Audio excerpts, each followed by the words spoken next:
আসসালামু আলাইকুম। পঞ্চম শ্রেণীর শিক্ষার্থী বন্ধুরা, তোমাদের গণিত বইয়ের 94 পৃষ্ঠার 3 নং সমস্যা দেখো।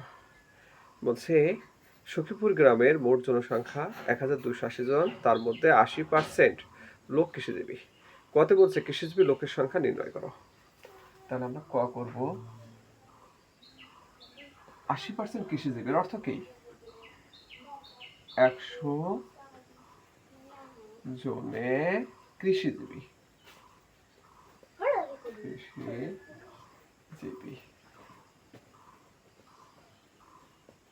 80 জন। তাহলে দেখো, একজনে কৃষিজীবী 80/100 জন।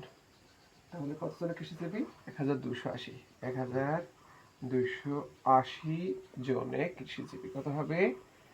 80 গুণ 1280/100 জন।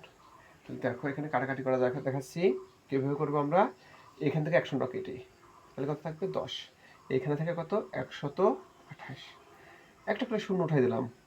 এখন দেখো, এইখান থেকে একটা শূন্য কাটলাম, 1 থাকে, এখানে কত থাকে? দেখো 8। তাহলে 128 আর 8 গুণ করলে কত হয়?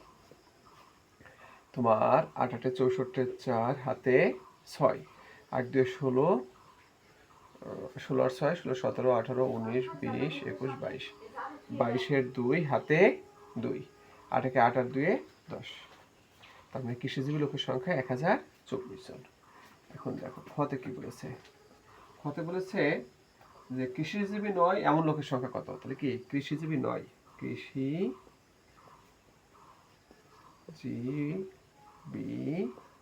নয় কতজন? মোট হলো কত আমাদের? 1280। তাহলে 1280 বিয়োগ 1024 জন। ওকে, তাহলে কত? 4 কত? 10 হবে, 6 হলে হাতে 1, তোমার কত হবে? 3, এখানে কত হয়? 5, তাই তো। আর 0 থেকে 2 থেকে 0 বিয়োগ করলে 2 থাকে। 256 জন। কৃষিজীবী নয় হচ্ছে 256 জন। ফ্রেন্ডস, তোমাদেরকে অসংখ্য ধন্যবাদ এগুলো জানার জন্য।